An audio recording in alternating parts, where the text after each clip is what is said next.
지향은 목회를 하고 있지만 이런 책을 볼 때마다 다시 한번 보기도 하고 우리가 어떻게 그리스도인이 되었을까. 그래서 제가 몇 가지 이렇게 여러분의 참고로 오늘 본문과 비슷한 내용이 있어서 가지고 왔습니다. 많은 사람들이 예수를 믿던 후에 나의 삶에 변화가 일어났다. 정말 깊은 마음의 평안을 느끼고 미래에 대한 확신을 가질 수 있게 되었다라고들 다 공통적으로 이야기합니다. 그래서 어떤 분은 나는 예수님을 믿고 나서 참 구원을 받았다라고 고백을 하시는 분도 계시고, 또 어떤 분들은 나는 정말 예수님을 믿고 나서 나의 모든 삶이 거듭나고 변화되었다, 그런 감정이 있기도 하고, 또 어떤 분들은 나 정말로 이 죽음의 종로를 하다가 예수님을 만나게 되어서 영생에 대한 이런 확신을 가지게 되었다라고 그렇게 또 고백하시는 분이 있고, 그래서 구원을 받았다, 또한 내가 거듭났다, 영생을 얻었다, 이 모든 것은 일맥상통한 그리스도인이 되었다고 하는 것을 우리 모두에게 주어졌다고 하는 그런 것을 의미합니다. 그래서 그리스도인들은 거듭나서 하나님 가족들이 된 사람들입니다. 그래서 성경에 많은 분들이 많은 말씀도 하나님 은혜로 우리가 구원을 받고 거듭나고 영생을 얻게 되었다라고들 이렇게 많은 표현이 있습니다. 그러면 좀 더 깊게 들어가서 그럼 우리가 어떻게 그리스도인이 되는가? 많은 사람들이 이게 많은 관심을 가져요. 내가 왜 그리스도인 되었지? 지금은 돌아보니까 그리스도인 됐는데 어떻게 그 과정을 이렇게 문자적으로 풀리다 보면요, 첫째로는 내가 하나님으로부터 멀리 떨어져 있는 정말로 죽을 수밖에 없는 죄인이구나라는 것에 인식을 하는 단계가 있습니다. 그것을 우리 하나님의 특별한 섭리요 은혜라고 이야기합니다. 많고 많은 사람 중에 특별히 우리들을 찾아오셔서 깨닫게 해주셔요. 거듭나게 해주시고 하나님의 인내하심과 섭리하심과 보호하심과 그 계획 안에 나는 정말 죄인이구나 라고 깨닫게 해주시는 겁니다. 그것은 기적입니다. 그것은 정말 천지가 계획하여 정말로 그 놀라운 하나님의 은혜요 긍휼이요 자비입니다. 그 첫째가 내가 참 하나님 앞에 멀리 떨어져 있었어. 나는 정말로 도저히 어떤 방법과 수단과 이 세상에 천지 계획을 해도 나는 거듭날 수 없는 존재이고 죄인임을 몰랐던 존재를 알게 해주시는 그것이 가장 중요한 단계입니다. 그래서 나는 죄인인 것을 알기 때문에 어떻게 하면 이 죄인이 내가 살 수 있는 방법이 무엇일까를 생각하게 되죠. 거기에서 우리가 붙들게 되고 알게 되는 게 십자가라는 것입니다. 이 십자가야말로 하나님의 신비요, 하나님의 사랑이요, 하나님의 지혜요. 그 십자가를 통해서 하나님이신 그분이, 신이신 그분이 인간이 되시는, 이 인간들이 깨달을 수 없는, 이 인간들이 노력해도 이해할 수 없는 그런 놀라운 인자라고 하는 단어가 그러한 의미가 있다라고 말씀을 드렸습니다. 사람이면서 하나님이 되셔야 될 것. 그것이 십자가 사건입니다. 그 십자가 사건을 통해서만이 인간이 구원을 받는, 하나님 앞에 다가갈 수 있는 유일한 길임을 깨닫고 그 십자가를 붙드는 것입니다. 그 죄 있는 것을 알면 십자가를 분명히 붙들게 되어 있습니다. 그러나서 우리가 입술로 고백을 하는 겁니다. 주님 감사합니다. 죽을 죄를 살려주셔서 정말 이제는 주님 앞에 내가 헌신하고 충성되이 살아가고 주님과 동행하겠습니다 라고 많은 분들이 여기서 끝을 내버려요. 그것은 신앙의 출발점입니다.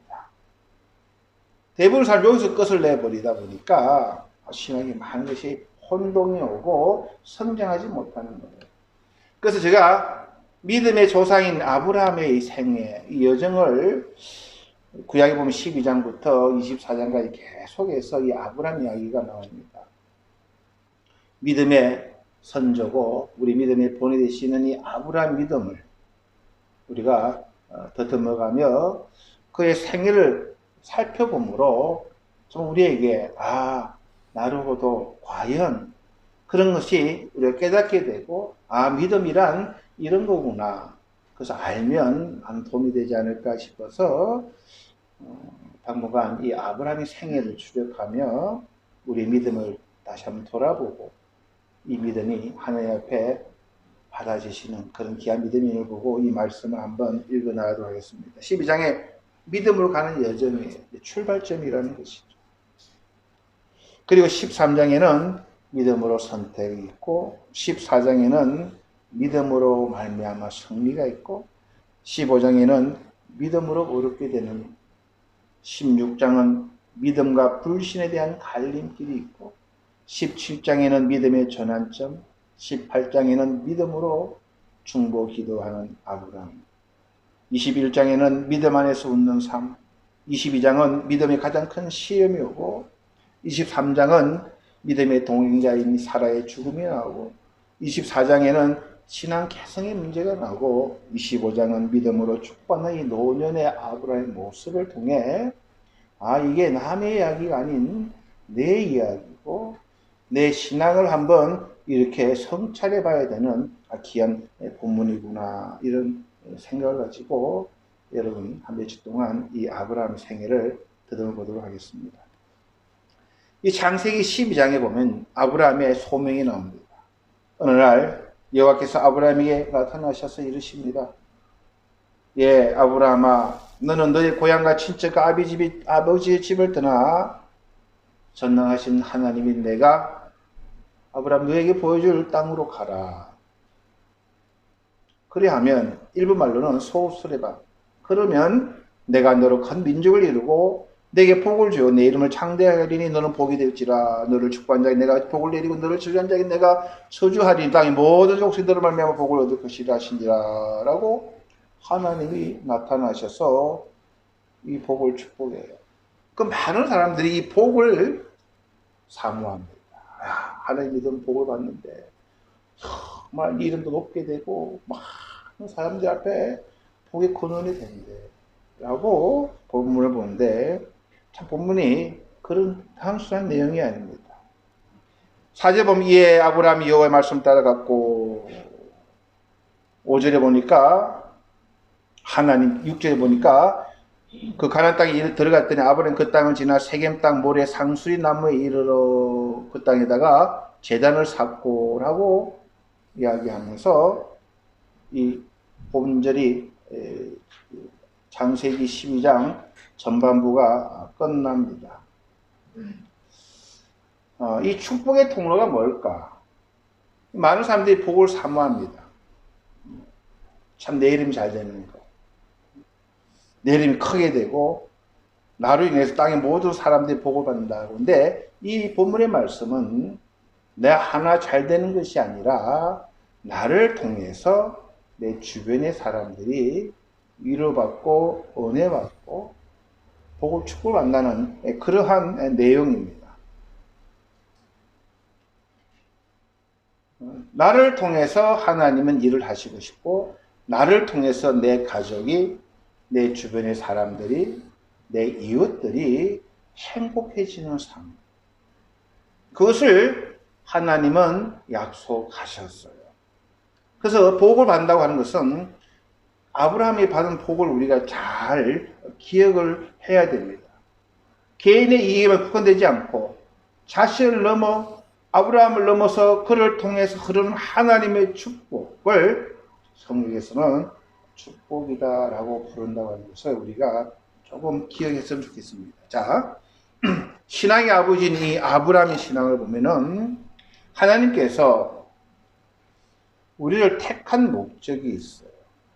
그리고 그 하나님의 선택하심에 순종한 이 아브라함, 그를 통해서 모든 믿는 사람들의 아버지로 불림을 받고 우리의 신앙이 이 아브라함의 신앙이 되기를 소원하셔서 부르신 그 하나님의 뜻은 그때나 지금이나 변하지 않습니다.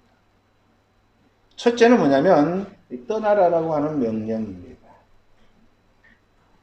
뭐 이사가면 되지가 아니라 더 깊은 그는 아브라함에게 그가 속할 수밖에 없었던 세상적인 것, 물질이 됐던 지식이 되었던 하여튼 이 세상에 가지고 있던 그 세상의 원리를 떠나라, 버리라 하는 게에서부터 하나님은 아브라함을 부르셨어요. 쉽지가 않습니다. 예수님도 마찬가지입니다. 제자들 부르실 때에 다 버려놓고 따라오라고 하는, 그 어떤 분은 막 집도 팔고 막 땅무수도 팔고, 그건 이단이고, 이 세상 것에 내가 소망을 두지 않겠노라고 하는 그런 결단. 왜냐하면 이 세상 것의 종말은 사망이기 때문에, 그리고 세상 것은 사도 바울의 표현대로하면 배설물과 같은 썩어 없어질 것이기 때문에 그것을 우리가 버리고 하는 것이 이 믿음의 첫 단추입니다. 지금까지 내가 믿어왔던 이 세상에 아무런 그것이 나의 구원과 나의 평안과 나의 위로가 주지 못한다고 하는 것을 철두철미하게 그것을 인식하고 그것을 모든 잡았던 것들을 내려놓는, 그것이 이 떠나라고 하는 명령입니다. 그 버림이라고 하죠. 비움이라 하기도 하고, 그것을 십자가에 못 박았다고 표현하기도 하는 것이, 그래서 성경은 처음부터 끝까지 이 떠나라고 하는, 이 세상에 낙을 두지 말고 이 세상에서는 우리가 나그네와 같은 존재임을 계속, 그래서 하늘 소망을 두고 살아가는 그런 존재임을 계속 메시지를 주십니다. 쉽지는 않습니다. 그리고 나서 하나님이 너에게 보여줄 땅으로 가라라고 하는 겁니다. 순종입니다. 하나님께서 주셨던 그 말씀. 여러분, 이 세상 사람들이나 우리나 내일 일을 알 수 있을까요? 다 몰라요. 우리 1시간 앞만 알면요, 이 세상 갑부가 됩니다. 한 1분 전만 앞일만 알아도 어마어마한 부자가 됩니다. 큰 정보는. 근데 아무도 모르는 거예요. 근데 우리는 모르지만 하나님이 우리를 인도해 가야 할 그곳은 우리가 말씀 속에서 아는 거예요. 그래서 우리가 막연하지만, 어디로 갈지를 모르지만 쫓아가는 겁니다. 그래서 우리가 그 하나님의 말씀을 따라 가는데, 거기에 우리가 그 여정이라는 거예요. 신앙의 여정이 있고, 어떤 경로가 있고, 프로세스가 있고, 그 길을 가다 보면 길을 잃기도 하고, 방향을 잃기도 합니다. 근데 하나님은 우리를 인도해 가시는 거예요. 그런 과정을 통해서. 그 과정을 통해서 신앙교육도 받게 되고, 영적 체험도 하게 되는 거예요. 그래서 내가 버린 거예요. 지금까지 내가 돈 없으면 걱정하고, 내가 몸이 조금 아파도 걱정했는데, 이제는 그것을 내려놓고, 내가 사나 죽으나 하나님이 내 주인이시오. 나는 죽어도 순종하리라. 내 것은 내 것이 하나도 없습니다라고 그것을 내려놓고 하나님 것을 채워넣는, 이것은 훈련이 필요해요. 쉽게 되지는 않습니다. 어떻게? 우리는 뭘 찾고 싶은 거예요. 의지하고 싶은 게 우리예요. 근데 하나님 잘 보이질 않아요. 그렇게 신앙생활 해 나갑니다. 광야 같은 길을 걸어가죠. 물도 산도 넘어가야 되고, 굶어야 되고, 사탄의 유혹도 받아야 되고, 인간적인 싸움도 하고, 여러 가지 그런 영적으로 육적으로 그런 싸움을 해 나가면서 가는 과정이 필요하다는 것입니다. 그렇게 해서 하나님 것으로 조금씩 채우는 것이 믿음이 성장해 가고 건강해 가고 아름답게 자기의 성전을 꾸며가는 것이죠. 그럼 그것을 만족하는 게 아니고 이제 마지막에는 그 놀라운 은혜를 나누고 베풀고, 그것이 하나님이 아브라함에게 허락하시고 그 믿음의 바른 모습을, 신앙의 아버지라고 하는 이 아브라함의 모습을 통해서 우리들에게 들려주시는 하나님의 음성이에요. 근데 오늘 그 본문이 그 출발점이에요. 우리 상상이 되는 게, 이제는 그 신앙의 영적인 파란만장한 영적인 치열한 싸움이 있겠구나. 우리는 그런 경험을 해왔고 어느 정도 믿음 생활을 해오다 보니까 출발점에 부도자가 교회에 왔을 때 그분은 어떤 마음을 가지고 있을까? 예수 안에 있어서 참 많은 버려야 될 것 못 버려서 고민하고, 주님 것을 채우면 좋을 텐데 그것을 못 채워가지고 아직도 세상 것을 찾고 어떻게 할지 모르는 그런 모습을 보면서 우리는 기도해주고 격려해주고 건면해주는 것, 그게 우리의 먼저 된 사람들의 책무이죠. 자, 그래서 이 하나님의 음성을 듣고 아브라함은 출발을 합니다. 쉬운 길은 아니죠. 그래서 그 아브라함 생애를 통해서 우리가 와 있는 곳, 우리가 지금 있는 위치가 어디며 그럴 때 우리가 어떻게 대응을 해야 되는가, 그런 것을 우리가 배워야 됩니다. 이런 모든 것을 말씀하신 후에 너 집 떠나, 부모 떠나, 다 버리고 떠나, 그럼 내가 너에게 복을 주마. 쉬운 결정은 아니에요. 오늘 4절에 보니까 12장 4절에 보시니까 이에 아브라함이 여호와의 말씀을 따라갔고 라고 이야기합니다. 여러분, 여호와의 말씀을 따라갔고 그렇게 쉬운 그런 내용이 아니에요. 아무 보장이 없는 거예요. 육적인 눈을 보면 아유 뭐 시시해 뭐가 보여야 따라가지, 그렇잖아요.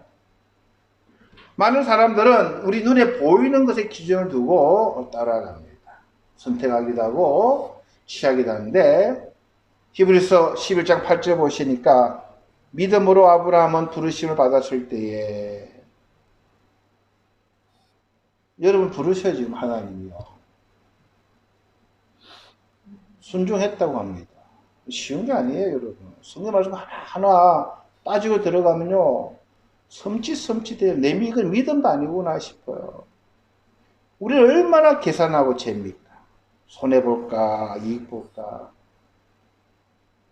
장래 유업으로 받을 땅에 나아갈새 갈 바를 알지 못하고 나아갔다라고 그 아브라함의 첫 출발점을 그렇게 이야기하는 거예요.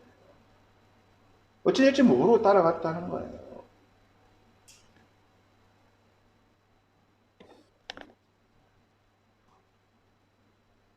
아브라함은 눈에 보이는 것이 아니라 주님의 말씀에 의지해서 거기를 떠났다라고 합니다.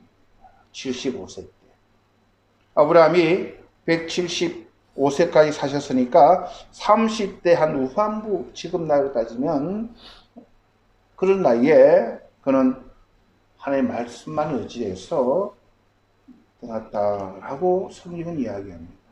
자, 이제부터 떠났는데 오늘 12장 5절 보니까 15장 5절 후반 보니까 가나안 땅으로 가려고 떠나서 마침내 가나안 땅에 들어갔더라. 아브라함이 그 땅을 지나 세겜 땅 모래 상수리 나무에 이르니 그때 가나안 사람이 그 땅에 거주하였더라 라고 이야기합니다. 집사님, 하나님 나를 불렀어. 야, 내가 너를 축복하마. 너 내가 가는 길로 가. 너 축복의 통로 될 거야. 할렐루야 아멘 하고 따라가는 거예요. 쉬운 결단 아닙니다. 갔더니 무슨 땅이냐면 세겜 땅 모래 상수리 나무 이르러. 여러분 이런 것을 우리가 조금 원어를 하고 좀 공부하면요, 이런 데 은혜가 돼요. 이 세겜이라는 것은요, 그 당시 이스라엘 팔레스타인에서 가장 오래된 옛 성읍입니다. 오래됐는데 거기 모래라고 하는 단어가 나와요. 이건 보다라고 하는 의미입니다. 점을 보는 곳이에요. 이 상수리 나무랑 뭐냐면 큰 거목이 있어요. 여러분, 집사님 옛날에 우리 이제 시골에 가면 큰 나무에 뭐 해놨어요? 새끼줄 꼬아놨잖아요. 새끼줄을. 그 새끼줄 있는 나무를 보러 갔다. 그게 모래라고 하는 게 보다라고 하는 거예요. 즉 점을 보러 가는 거예요. 즉 하나님을 따라 출발했더니 우상의 소굴, 아주 오래된 역사와 전통을 자랑하는 그런 점 보는 땅으로 하나님이 아브라함을 이끌어 갔다라고 이야기하는 거예요.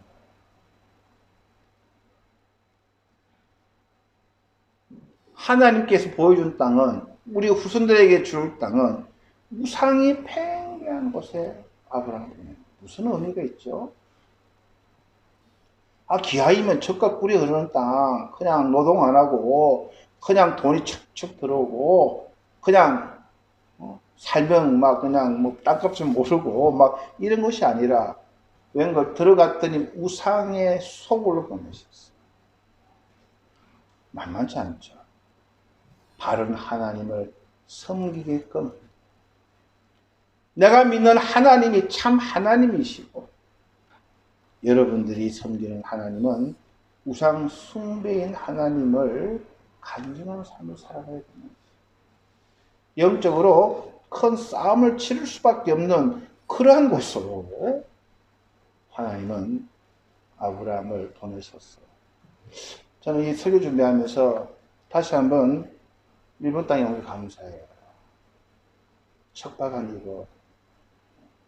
가는 곳곳마다 부적이 난무하고, 가는 곳곳마다 돌멩이에다가 빨간 스카프를 걸어놓고 절하고 있는 이 땅을, 그런 땅에 아브라함을 보냈는데, 가만히 생각해보면, 우리도 보낸 거예요.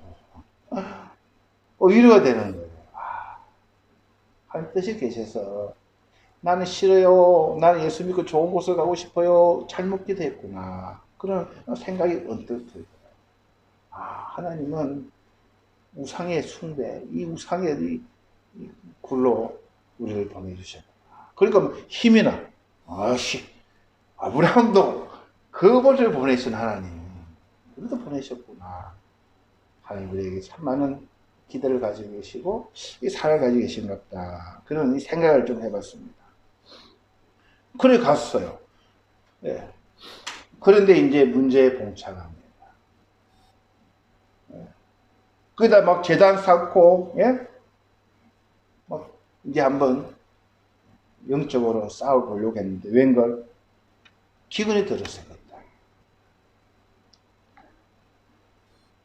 신앙생활 이제 잘해보려고 첫발 딱 뒤집고, 하나님 이제 세례받고 잘해보려고 우리도 신앙생활 그렇게 결단하고 하잖아요. 초신자 때도. 근데 첫 문제가 먹는 문제에 봉착합니다. 이 빵 문제는 우리 살아가는 삶의 문제예요. 굉장히 많이 우리가 믿음이냐 빵이냐 이거로 고민할 때가 참 많습니다. 저도 신학교 다닐 때 제가 있던 신학교가 고업에 있었어요. 신카이치라고 하는 아주 활약가예요. 유명한 활약가입니다. 예비단 쪽은 거진다 그런 활약가들, 그냥 남녀들이 그냥 즐기고하는 막 앞쪽하고 다 클럽이에요. 클럽. 나치초하고 막 그 당시 막 그런 클럽이에요. 그러니까 멀쩡한 사람은 그 월급 들어오질 않아요. 거기에 저는 이제 주로 금요일 날 노방 전도합니다. 앞에 맥주 그 케이스 딱 얹어놓고 사람 보고 가면은 안 들으니까 교회당 예배당 치다고 막 전도해요.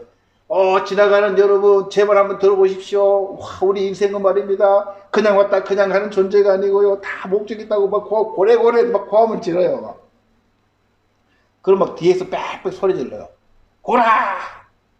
가미가 멕시코 땅이로 놔! 또 하나님 신이 반명이시냐고 막 뒤에서 그래요. 그랬거나 말거나 예수 믿으라고 그런 곳에서 노방 전도도 하고 소리도 하는데 참 재밌었어요. 그때. 그런 핍박도 많았고. 그러다 한 명씩 술 먹고 들어와요. 예배당에서 이제 자요. 그러면 이제 신학생들이 그래서 전도 설교해야 돼요. 자고 있는 그 술 취하신 분 앞에 놓고 사랑하는 선생님 하면서 이제 막 노방 전도를 하고 전도 설교를 해요. 그게 이제 훈련을 제가 이렇게 받았죠. 참 감사했습니다. 근데 먹는 문제가 이게 참 심상치 않게 우리의 발목을 잡을 때가 참 많습니다. 거기서 아브라함은 실수를 합니다. 이 먹는 문제 때문에 참 멋지게 출발했지만 발목을 잡혀버려요. 사랑하는 아내를 누이로 속이고 깨를 짜냅니다. 자, 보실까요? 12절부터입니다. 애굽 사람이 그대를 볼 때 이르기를 이는 그의 아내라 하여 나는 죽이고 그대는 살리리니 원하건대 그대는 나의 누이라라. 그러면 내가 그대로 말미암아 안전하고 내 목숨이 그대로 말미암아 보존되리라 하니라 라고 아브라함이 꾀를 짜내요.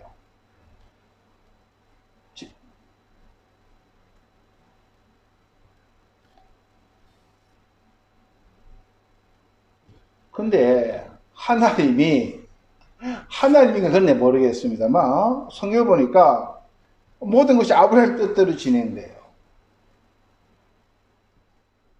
여러분 어떻게 생각하십니까? 아버지 나 죽게 생겼어. 먹을 거 없어서 그냥 죽게 생겼어. 그래 거짓말 합니다. 아내를 속여서 누이를 속였는데 아이고 그래 자기도 살고 막 돈도 들어와.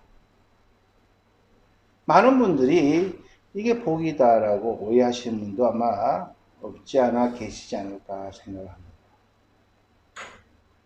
모든 것이 기도대로 계획대로 된 거예요.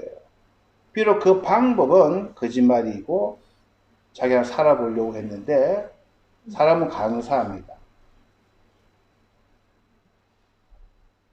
이게 큰 함정인 거예요. 여러분 어떻게 하겠습니까? 이럴 때 할렐루야 기도하세요. 하나님 응답합니다. 죽을 뻔했는데 살려주고요. 어휴 이렇게 돈 벌었어요. 진짜 같잖아. 아브라함 뜻대로 된 거예요.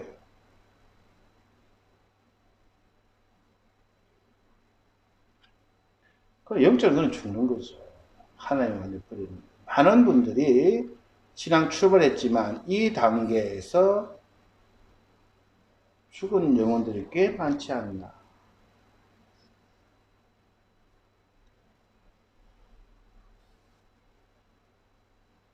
우리에게 이런 유혹도 많습니다.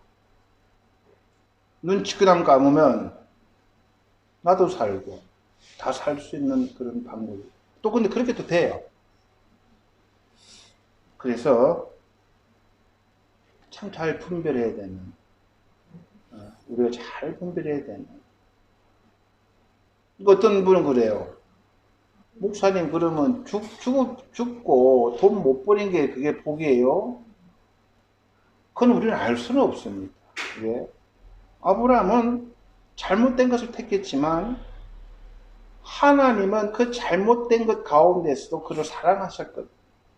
근데 아브라함이 그렇게 안 하고 하나님을 믿고 나아갔으면 더 큰 은혜가 있었을지 그건 알 수 없는 거예요. 근데 그런 유혹이 있을 때 우리는 이것을 잘 분별하지 않으면 우리 같으면 아마 실족하고 믿음도 내팽개치고 갈 수도 있지 않을까라고 하는 그러한 위험, 그러한 생각을 우리는 가져야 합니다. 그때에 하나님께서라고 17절 보면 여호와께서 이 원어 보면 그러나 여호와께서라는 그러나가 말씀이 빠져 있습니다. 아브라함 안에 살의 일로 바로와 그 집안의 재정을 내리신지라라고 이 일로요 하나님은 이 바로의 집안에 큰 재앙을 내리셨다라고 이야기합니다.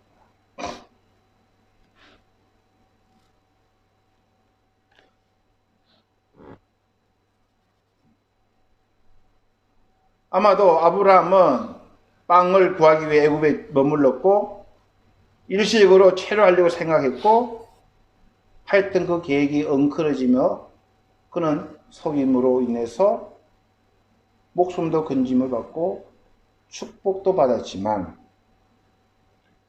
아브라함 잘못 생각할 수 있는 그 상태 가운데에 하나님은 사라를 기억하시고 그 일을 기억하셔서 아브라함이 다시 믿음을 사랑 싸움의 자리로 이끌어내셨다라고 이야기합니다. 하나님을 10년, 20년 믿은 저희들은 아직도 이 단계에서 우리가 머물면 제가 아까 말씀드렸지만 입구였다고 말씀드렸습니다. 초신자 때라고 말씀을 드렸습니다. 근데 많은 사람이 예수 믿고 할렐루야 끝. 그러니까 다들 초신자 같은 믿음 생활하시는 분 참 많아요. 그래서 이러한 하나님께서 잘못된 것도 보고 주셨다고 하나님께 찬양하고 할렐루야해서 실족하고 영적으로 타락시키고 세상에 지탄을 받게 하고 그것이 우리 기독교 지금 문제가 아닌가라고도 생각해 볼 수 있지 않겠습니까? 하나님이 왜 아브라함에게 그런 것을 허락하셨지만 그 잘못된 것까지도 하나님은 선하게 서셨어요. 아, 그러니까 우리도 그렇게 잘못해도 하나님 끝내 우리를 선하게 서실 거야. 그건 교만이요. 우리가 너무 멀리 간 그런 해석이 아닌가 생각합니다. 특별히 아브라함이었기에, 하나님의 특별한 계획이었기에, 그러나 여호와께서 그를 기억하시고 그를 통하여 아브라함이 다시 돌아올 수 있게끔 하셨던 사건입니다. 우리가 초신자부터 지금까지 얼마나 우리도 많은 유혹을 가졌습니까? 어린아이 같은 신앙으로 주면 좋아라 그러고 안 주면 떼쓰고 하나님부터 주셔야 합니다. 그 뒤에 돌아보니까 그때 주셨던 것이 나에게 도움이 되는 것이 아니라 오히려 해가 될 때도 참 많음을 우리가 기억하기도 하는 존재들입니다. 다시 한번 우리가 이 아브라함의 생애를 통해서 말씀을 되돌아볼 때에 순간순간 그 어려울 때마다 여호와께서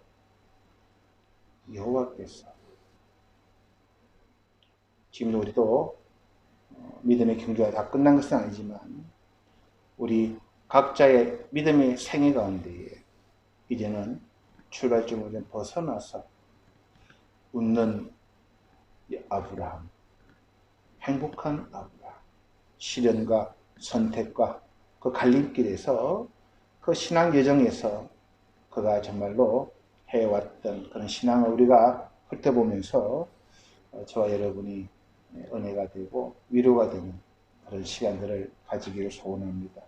잠깐 우리 기도하시겠습니다. 주님 은혜를 감사드립니다.